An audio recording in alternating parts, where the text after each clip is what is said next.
Greetings, mortals. Welcome to Neshae Reads SCP-3324. Getting kidney stones in your past is more useful than you'd think. This one reminds me of someone quite dear to my heart. Level 3. Containment Class Safe Disruption Class Vlim Risk Class Notice. Special Containment Procedures. SCP-3324 is to be contained in a standard small object locker at Site-77 when not being used in testing. Any individual who wishes to access SCP-3324 must get the written permission of the Site Director to do so. If the Site Director wishes to access SCP-3324, they must obtain O5 approval to do so. All testing performed involving SCP-3324 must be rigorously planned, documented, and filed with the Site Director to curb possible abuse. If any Site-77 personnel unexpectedly develop symptoms of kidney stones, they are to be tested to determine if the individual is an SCP-3324-2 instance. Following Test 31, cross-testing of SCP-3324 with other anomalies requires written permission from a Level 4 or higher individual. Description: SCP-3324 is a stainless steel hand sieve with manufacturing marks suggesting it was produced by Oneida Limited. A Foundation investigation found no other sieves of the same or similar models with anomalous properties or evidence of anomalous activity during the manufacturing of said models. If an individual urinates into SCP-3324, its anomalous properties will trigger and cause the individual, henceforth designated SCP-3324-1, to develop nephrolithiasis, kidney stones, retroactively. Upon urinating into SCP-3324, an SCP-3324-1 instance will begin to suffer from kidney stones 18 days in the past. They will intermittently experience severe lower back pain, bloody urine, and occasionally minor urinary tract infections as the stone moves through the kidney and ureter, culminating in the stone being passed into SCP-3324. Appropriate instruments detect tachyon emission as the kidney stone is being passed. SCP-3324-1 instances possess two divergent sets of memories, one in which they were suffering from kidney stones over the past 18 days, the current timeline, and one in which they were not, the previous timeline. Other individuals may have the second set of memories as well.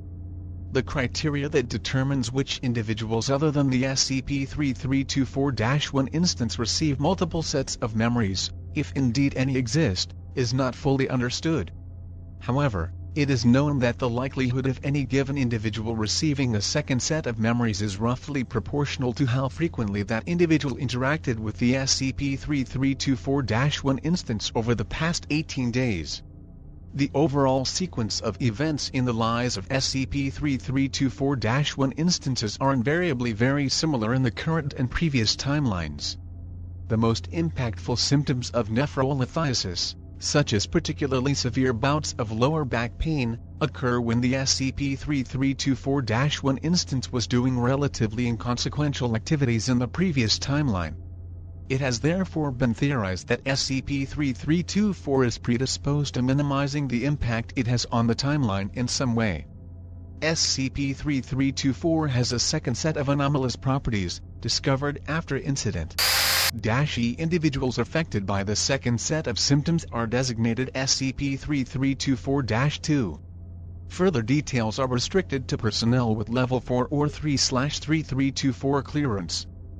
Incident: On July 9, 2017, SCP underwent an unwrapping event and accidentally referred to itself in the third person, enabling SCP-1 to escape its containment chamber and flee into a nearby D-Class dormitory. Once inside, it killed 3 D-Class and injured 7 before being recontained by security personnel. SCP researchers have concluded that SCP cannot reasonably be held responsible for the incident, and so no disciplinary measures will be taken. SCP is currently working with researchers to develop ways to prevent such incidents in the future. During incident SCP-1 appeared to choose not to attack D-348-6166-0040, which is unprecedented behavior for the object. A rigorous series of tests were carried out to try and determine the cause of this unusual behavior, to inconclusive results. However, 2 days after incident, Neshae, D-348 began to exhibit symptoms of kidney stones. It was then hypothesized that SCP-3324 may have been connected to SCP-1's behavior. When it was discovered that D-348 had been scheduled for testing with SCP-3324 10 days in the future, the current model for the object's second set of anomalous properties was created. If an individual with access to SCP-3324 plans for an individual, either themselves or another, to urinate into SCP-3324 at some point in the future, the individual scheduled to use SCP-3324 becomes an instance of SCP-3324-2. SCP-3324-2 instances will begin to exhibit symptoms of kidney stones. If they are planned to use SCP-3324 more than 18 days in the future, they will begin exhibiting symptoms 18 days prior to the planned date. If an SCP-3324-2 instance is scheduled to use the object less than 18 days in the future, they will begin exhibiting symptoms at variable times, ranging from a few hours after the plan is made to 2.5 days before the planned time. SCP-3324-2 instances cannot be prevented from urinating into SCP-3324 and passing their kidney stone at the planned time. Any action that would prevent this will be thwarted by circumstance in some way. What if they just their pants consistently the entire time? How does it manage to thwart that? It is believed that this is the result of SCP-3324 manipulating causality to avert a temporal paradox. If the SCP-3324-2 instance does not pass their stone into SCP-3324, there will be no retrocausal agent to give them the stone in the first place. Attempted actions averted by SCP-3324 include surgical removal of the kidney stone, confinement to a different room during the planned time, and killing the SCP-3324-2 instance. Wait.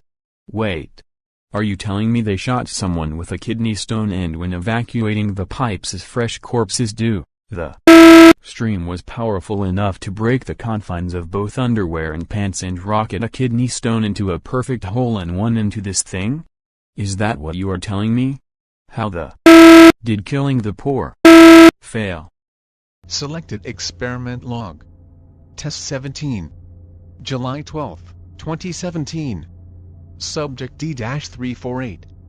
Proposal D-348 will be sedated to the point of unconsciousness. Agent Benny will then attempt to terminate D-348 with his sidearm. Results. On the first attempt, Agent Benny's sidearm jammed. Agent Benny then disassembled, thoroughly cleaned, and reassembled his weapon. On his second attempt, his firearm jammed again. Agent Benny cleaned his weapon a second time. On his third attempt the weapon fired successfully, however Agent Benny unexpectedly sneezed while firing, causing the shot to miss D-348's head and hit a shoulder instead. At this point Dr. Thompson, SCP-3324 lead researcher, called an end to the test, and D-348 was given medical treatment for his wound. Analysis. I ended the test when I did because I thought that the causality affecting properties of SCP-3324 had been adequately established. However, the possibility that I chose to end the test at the point I did due to SCP-3324's influence has not escaped me. Test 31. August 25, 2017. Subject D-720-1963-4822.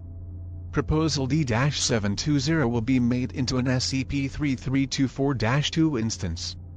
He will then be exposed to SCP, which, due to the nature of its anomalous properties, kills 100% of individuals exposed to its anomalous effect.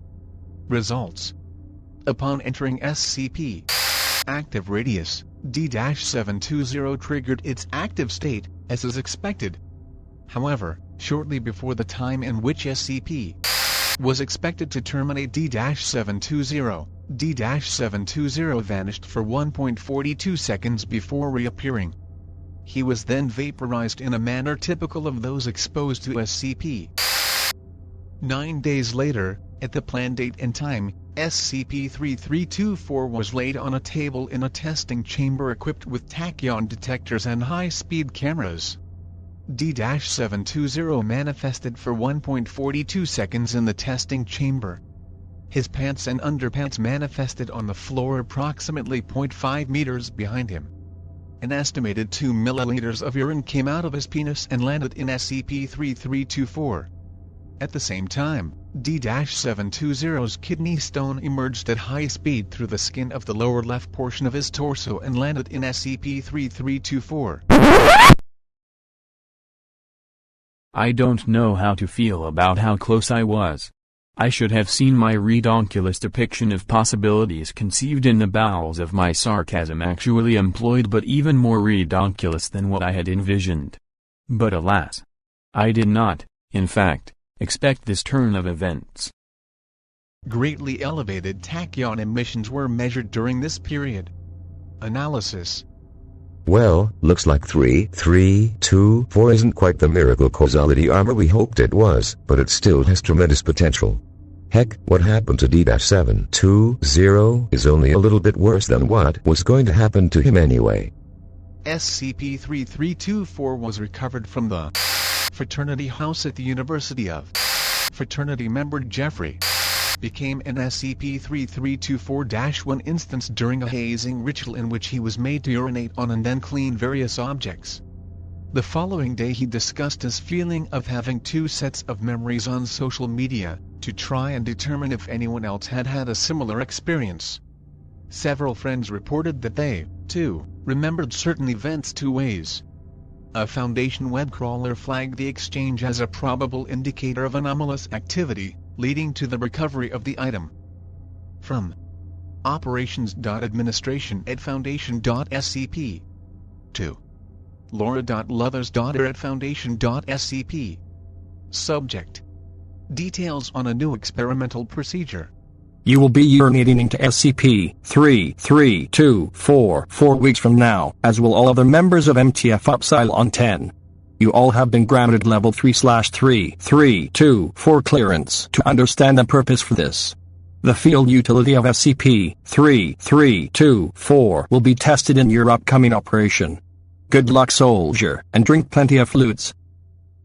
Can the guy assigning the D class for testing change his mind and assign someone else instead? What P explosion teleportation magic would stop that from happening?